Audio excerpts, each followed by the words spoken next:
This is by Demone Kim. I remember actually watching his stuff back when he did New World stuff. But this one's going to be massive changes coming to V Rising. That is an interesting emote I have never seen. Your mind is being blown. Okay. Give the video a like, and let's take a look. Like, V Rising, actually, I liked it, but I don't think I really got into it. Like, I'm not really big on those kind of types of games. And when I was trying to do the game, I felt like I had to look up guides all the time, and it just kind of killed it for me. But we'll take a look. Today, we're going to be talking about one of my favorite games of 2022. For those of you guys who don't know, V Rising was one of the best games that I've played all year last year. It was only 20 bucks. It was good. This game literally blew me away and had me questioning a lot of AAA developers as to what they are even doing with their time, considering how awesome this game was to play through. Now, the reason why we're talking about this today is because a little bird on my shoulder told me that we could potentially be seeing the update that we've been waiting for finally. So if you guys haven't been keeping up with V Rising, we're going to talk about the dev update here and what that means for us as players. And we're going to get into some things that I'm really excited about. So let's go ahead and dive on in. So as we get into the dev notes, if you guys hadn't seen this, don't worry, I will post this link in the description box below. V Rising is just one of those games, is one of the only games that I've played in a long time where after I finished the game, I felt satisfied with my care. Shouts out to Baymax. Now for the experiments and creations, they said, keep in mind that these are only going.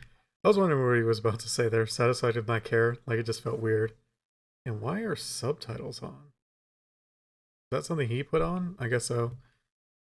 But yeah, no, it really is a good game. But like I said, I just got frustrated with how much I was having to look things up. Going to be some of what we're working on, not everything. Also know that all of what you read is subject to change, depending on what this is. We feel it's crucial to remain flexible and have the ability to let go of our precious pet projects in favor of ones that will ultimately be better for the game and the players. So the first thing that they were talking about here is multiple castle floors. One thing I really enjoyed about the V Rising building system in itself was that it was so simple. For those of you guys who played Ark or played pretty much any other survival game, a lot of the snapping systems or auto snap systems were such a pain in the ass, especially when you started getting into different shapes of the walls and floors.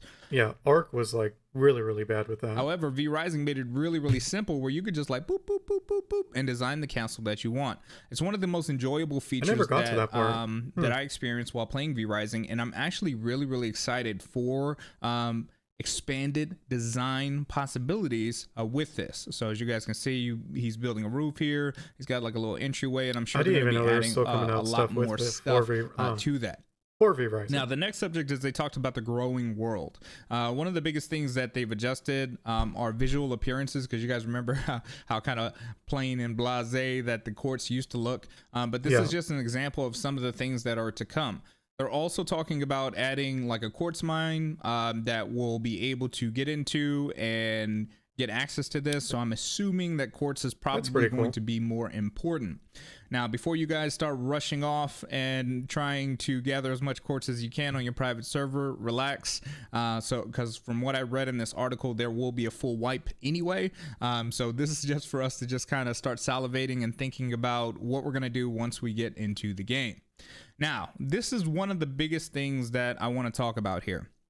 In this photo, I think it would make more sense if they do the clear full wipe if they were to introduce like seasons. Graph you guys see here, you guys can see that this is pretty much a workshop.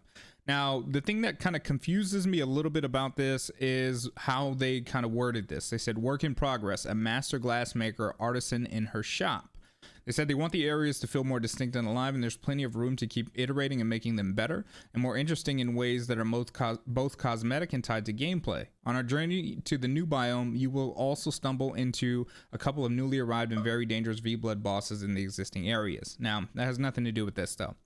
What I'm curious about, though, is, as you guys know, we had like the little system where we would go out and we would capture, thralls basically, and we would come back and convert them, and they would be our servants. And depending on the grade and the quality of their blood, so on and so forth, would determine the strength of the servants. What I'm curious about, though, is a master glass maker artisan in her shop. So I'm curious if we're going to be able to capture certain servants that work in specific functions, like have bonuses and stuff like that to particular crafts in our base, because I think that would honestly be a really awesome feature to implement into V Rising, especially expanding upon the castle building system and, you know, giving players the opportunity to create their very own base. So if they did, you know, a system similar to like Conan Exiles, where you almost get to a point where you can literally create your own town and be like the dark, like, lord of it. You know, we're going out, we're capturing specific things, and then we get access to certain recipes and crafting and, you know, so on and so forth. I think that would be pretty cool. Or if we could just get like passive bonuses, so on and so forth, that, you know, speed up crafting rates or, you know, whatever. I'm curious to see what they plan to do with that.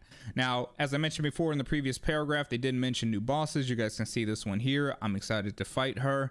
I'm curious if this is indicative of a new weapon type potentially, because we know there are new weapons coming. We don't know if it's just going to be the one that you guys are going to see here, or if there's going to be a little bit more to it. Now, as you guys can see, there's another boss here. They said that new challenges await. There's a concept here of a new foe. They said they're also making changes to the current zones, some in similar ways, some very noticeable. One concept they're working on and hoping to introduce is the marketplace, which will be a series of trading stations present throughout the settled zones that serve as hubs for vampires to spend their hard-earned coins. Now, why I think this is cool is because we had literally nothing to do with coins before, right? Yeah. So, I mean, we had stuff to do, but the stuff that we would buy before or go through the hassle of, you know, becoming a human and going through all that, avoiding the sunlight just to, you know, access these merchants. And most of the time they didn't have stuff that we wanted to buy anyway. I think this will incentivize the whole purpose of us gathering, you know, silver essentially to go buy things. So I'm curious to see what they're going to come up with. I'm wondering if this is going to be gear, if it's just going to be cosmetics, if it's going to be special features. Either way, I'm excited to see, because in this photograph here, this guy's kind of a lower gear score. So I'm curious to see if the stuff that you could buy from the shop is actually going to be relevant no matter what level you are. Yeah, I mean, it would make more sense if it was resources versus gear, or if there are different merchants in different locations. If these other merchants are going to sell higher level gear or higher quality items that you can purchase, obviously for a higher cost. Now, as we get into this, they said they're expanding on trade functionality and added markets gives an option for players to be able to spend their coins on a host of ever-changing goods, allowing them to find other avenues for acquiring rare goods. This could be something as simple as gems that we haven't been dropping, or that haven't been dropping, excuse me, or something as rare and complicated as a weapon recipe. That could be really useful, actually. Or maybe you just really want drapes. Who doesn't love a good drape?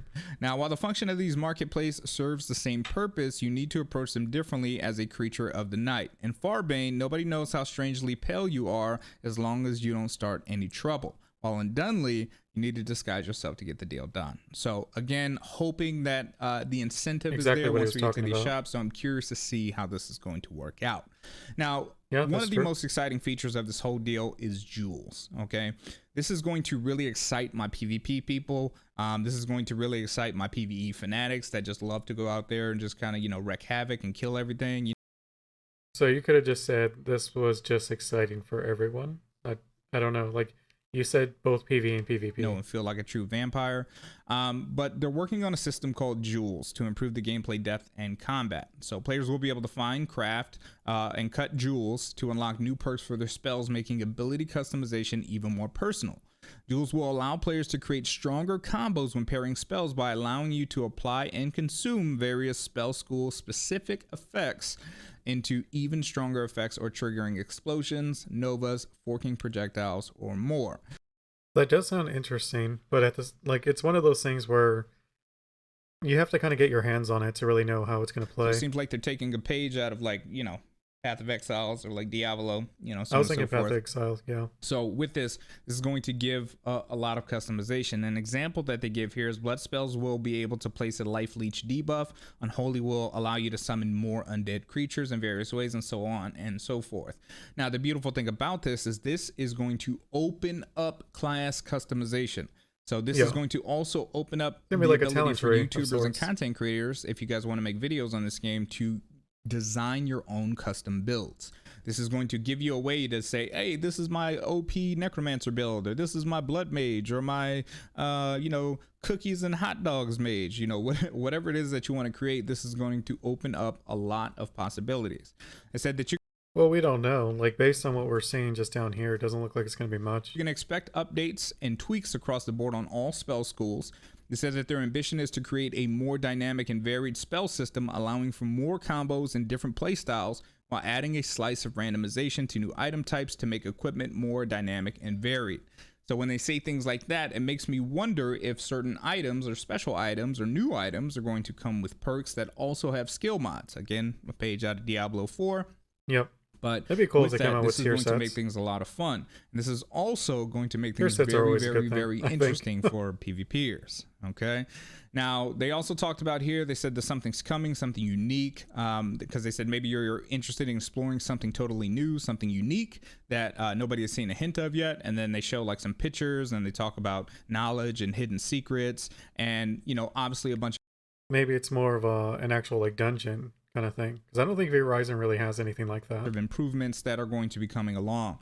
So I'm curious to see what they have in their bag of tricks. There's some other stuff that they kind of talked about here, really just maximizing building efficiency and adding more building types and making sure that things worked as intended. Yeah, just making the overall building part of the game feel better. To this, though, they said that everyone must understand that with such a massive swath of changes to the world of Vardaran, it will be impossible to update an old save with the upcoming patch and remain consistent. So this is where I told you that they're deciding on a wipe. Now, with the new age coming, there's a host of other new things, as they talked about in a previous update, such as like instruments that you guys can see here, more customizations for the gardens and stuff like that. And that's always nice. You guys can see here that they're talking about more ways to exert your will with your servants. And this is what kind of led me to think about, well, maybe there's going to be specific servants that we use for specific... It'd be really cool if like more games did what like Final Fantasy did with their squadron system, where you can build up your own like party kind of thing, like gear them up, level them, gear them up, kind of tweak them to the way you want them. Rooms that give us bonuses and or access to new recipes. Obviously the new world, new areas to explore. If you guys watched my teaser video a long time ago when we looked into some items and stuff that were in the game files but weren't available yet, you guys have a general idea of what at least the new biome could look like if they decided to stay with that concept. Now, of course, they're going to be polishing new weapons and abilities. They mentioned new bosses in the other article. And with that, you guys can see that we have the two-handed sword here. So I'm also curious if they are going to be adding more weapons like a wand style that we saw with the sorceress there. Just because there are so many additions to the game, such as caravans that you guys can see here, that they literally posed the question here, what rich loot could they be guarding, right? So they're adding a lot of new... yeah, you're like a bandit in a way. That's functions, features, bosses, mechanics, interactables, different changes, the way that things and units and enemies and NPCs and AI and all that stuff and how everything... Look at that spider. Like it can actually web you. And behaves. So there's a lot of big things that are going to be coming, guys. And so again, guys, I'm only making this video now because a little bird told me that we might be finding out something very soon here. Oh, this was back on September 1st also. As to when this update is going to drop. So I wanted to make sure to talk to all my V-Rising fans out there and get you guys excited, because if you guys aren't excited about any of the game releases that are coming out this year, and you were... I mean, I am. Like, there's a lot of, especially like, what is the Wukong game, I think, is coming out pretty soon. Dark and Darker, I think, is releasing pretty soon. So it's like a lot of games coming out. We're excited about V-Rising. You'll have something to look forward to. V-Rising, I think, is a very solid game. So, with that being said, guys, that's all I wanted to cover today. Let me know what you guys think about this. Are you guys excited for the update finally for V-Rising that we thought? Yeah, I was gonna say, I honestly thought V-Rising, like, they just kind of left it and moved on to like V-Rising 2 or something like that, because I didn't hear anything on V-Rising, and obviously I missed this one back in September. But yeah, no, that's really cool that they have all these plans for it. Thought it was going to come last year in the fall, but didn't. Let me know that in the comment box below, and I'd be happy to assist. And I do wonder if it's going to be like DLC you have to pay for, though. Also, as we bring this video to a close, I just started a YouTube course where I'm sharing everything that I've learned in my YouTube career from me being homeless to my best month, which I made like 50,000 in like a month. And I'm teaching all of my secrets. If you guys are interested in learning about that, join the Discord. The premium classes will be at the top. You guys can pick the tier that you want and just introduce yourself when you get there, and we'll plug you right into the system and help you get your content creation channel off the ground. That would be funny, is after all that, he released another video on like my new best month, and it was the month he did this.